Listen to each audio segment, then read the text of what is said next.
Good morning, Sri Lanka. What a way to start the early AM than with us, the Good Morning team.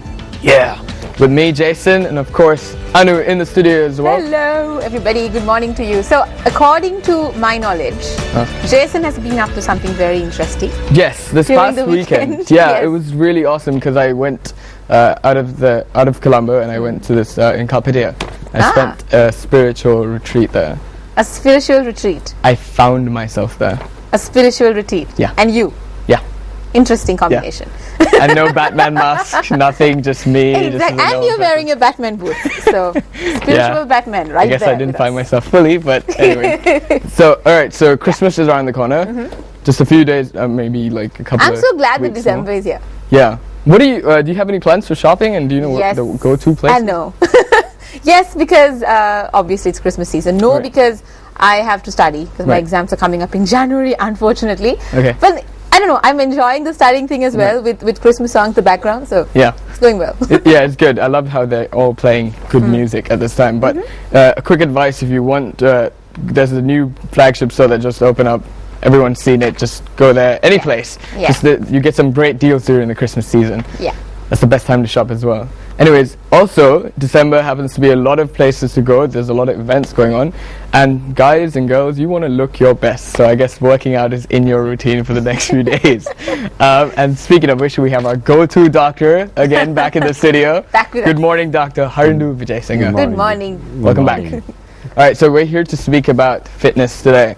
I really wanted to start the day by letting the people know what we recapped last time about supplements and pretty much the sports type of things. But a lot of people asked us, how does that apply to us? And I was Yeah. like, okay, let's do something fun so that people at home understand what we're talking about. All right, so when is it time, like if you started working out, when is it time that you think we should get a trainer? Do you start off by yourself working out, maybe watching YouTube videos to start working out, or would you get yourself a trainer? Well, it all depends on what we call it workout experience. Okay. And people who have worked out a lot, they have their own experience and they can do it by themselves. But sometimes having a trainer takes the intensity up of the training. Oh. Especially there's somebody to motivate you and to run you through a very tough routine. Okay. So that's where actually a trainer comes for somebody who has done a really lot of workouts. And sometimes, especially when you're lifting very heavy weights, it's difficult. You need a spotter to help you to avoid injury. Right. And also for the technique as well? I'm For the guessing? technique as well.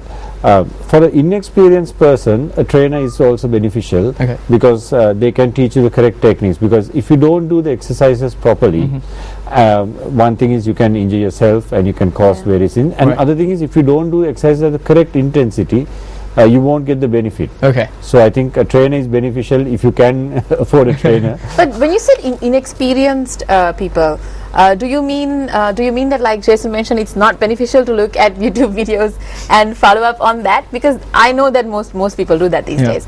So is it important, necessary to have a personal trainer with you, or does videos and stuff like that, do they help as well? I mean, it all depends. I mean, again, on your fitness goals and what you're trying to achieve. That's the main idea of fitness.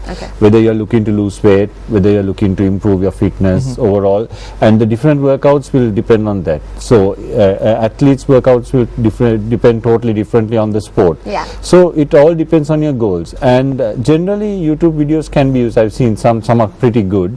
But the only thing is you shouldn't be doing something which is way out of your league. So I mean, I've seen something burpees and the 300 workouts, and some of them are pretty intense. And you go and do that, you're going to get injured if you're not experienced enough. So what we always recommend is to start slowly and then build yourself up to a certain level so that you can go ahead. Okay. So when we first started, I just said for the people at home, maybe it's best to start working out now. Is that a good piece of advice to let the people to start now, because with all the holiday eating around the corner?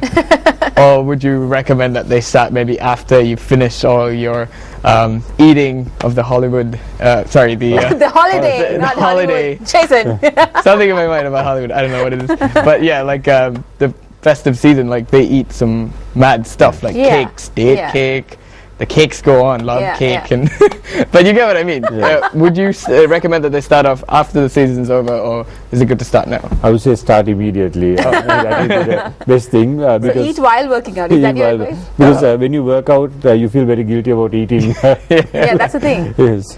So most people tend to act like Jason said. Most people tend to eat, and then finish eating for about a month. I just and then spotted Jehan out there. Eat. And then they start off with a New Year resolution of losing weight. Losing weight. Yeah, That's but right. then most people give up when it comes to March and April. And there's another New Year around the corner in April, so that's... So consistency is something that I've noticed that a lot of people just drop. Yeah. They start, you know what, I'm going to work out for the next 5 months. They work out for 1 and then like, you know, I had work. And what would you recommend that they do to, you know, keep on track? Well, I'm also not very consistent with my workout, so a poor person to give that advice. In theory, what would you recommend? In theory, I think actually it's a very good point you brought up. I mean, people come and ask whether I should run, whether I should do weights, but at the end of the day, it's not right. It's being consistent, right, and being focused and doing your workout. Just go and do it. Whenever you can, right. And the recommendation is that you fit it into your routine. Okay. You just don't say, if I have free time, I'll go to the gym. Yeah. No, right. You start it into your calendar. This time, this day, 4 days a week, 5 days a week, I'll go and do this workout, and make it a point to go and do it. Right. Now you mentioned gym just now. Now I'm curious, having a personal trainer at your house, or would it be better if I just went to a gym and got a gym trainer there, because there tend to be a lot of trainers at the gym. What would you recommend again? Again, it depends on the experience of the trainer that you're getting. I mean, if you take trainers, you have various experience levels and the trainers. So a really good trainer, of course, whether it's home, whether it's a gym, it doesn't make a difference. So it would be the quality of your trainer, right. More than what you have. Okay. Okay. When you mentioned about gym, I was just curious. Now, when it comes to losing weight and making yourself fit for a toning reason, you know, there are two different ways that you can work out. So when you go to the gym, most people, how do you need to start working out if you haven't worked out for your entire life? If you're starting brand new and saying, okay, I'm going to work out for 5 months, how do you start working out? Do you have to start by consulting a personal trainer itself, or do you maybe do a little bit of routine here and there and then start with a personal trainer later? Yeah, like getting your body warmed up for something and then... I mean, I would recommend a personal trainer from the beginning. From the beginning, right. if you have somebody, because I've seen very good results from people who work with their personal trainer, especially when they're inexperienced. So that's because it helps to keep you focused and keep going. There's one thing, when you're starting off a workout, if you have any medical conditions, it's always better to first go and check with your doctor, especially if you have heart disease, diabetes. And I would recommend anybody, not a young person, but anybody about 30, before they start, just do your basic blood, just check your blood pressure, get the sugar checked. Right. Just check with your family doctor whether you're fit enough to do. And when you start off slowly. When they say you start off with higher duration workouts, and lower intensity. When you start off your workout, you don't do we have these very high intense 10-15 minute workouts. You won't start off with those. Then as you build up your general fitness level, you can progress to the next level. And of course a trainer is beneficial, but then again trainers are a bit costly sometimes, and if you're going to do about 4 sessions, it's going to add to the cost of this thing. So if you don't have the luxury of doing that, you can there's a lot of websites on the internet, you can go and get good advice on them. But generally start with a very moderate workout and then gradually build it up as you go. Okay, so what kind of examples do you recommend for general moderate workouts? Because when it comes to going to the gym, the routines are different than maybe doing aerobics or dancing or going for swimming or just warming up, right? So what kind of exercises do you recommend? Because I remember last time you were saying that walking is not the real good way of starting to lose weight. Yes. So how do you really start working out? Yeah, again, as I said, there are goals that we have.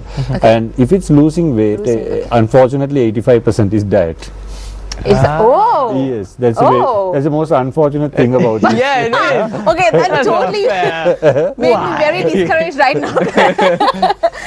Why is that? 85% is a huge number. It is a huge number because it's a number of calories that we take. Right. I mean, like just a cup of rice would nearly be equal to half an hour on the treadmill. I mean, it's a very disturbing equation. 1 cup of rice, Jason. I mean, I'm just giving roughly. And this is a rice eating country. I know, especially for breakfast. And we eat several cups of rice, not 1 cup. Not one, definitely not. So I mean, that's the reason. So unless if you want to lose weight, then you have to go on a diet. along with your weight training. What I mentioned last is what happens if people start walking excessively to lose weight when they're overweight, and they end up with various problems with their joints. So you have to cut down on the diet and then go slowly if you want to lose weight. So you start from dieting and then move into moderate workouts and then into intense ones. Actually, the nutritionist I work with, he actually says don't work out first. Cut down your diet, lose weight, because he says what happens when you go to the gym, your appetite increases. Because you're because you feel good about yourself and you tend to eat more. So he of course recommends to all the patients, I say that first you lose your weight, then you go to the gym. All right. So you cut down your calories. Cut down your calories. Here's one thing that I've noticed: diet. When people hear the word diet, they see it as a temporary, for maybe a span of 3 months. But what happens, like for example, we go the way you say, like we start with the diet, we go to the gym, and then the 3 months is over. Do we eat our regular food again and still keep the gym thing going on, or do we have to maintain that throughout our life? I mean, a good diet you should maintain. When you want to lose weight, initially you have to go for a negative calorie balance. It's all about the calories consumed by the body per day versus the calories that you take in.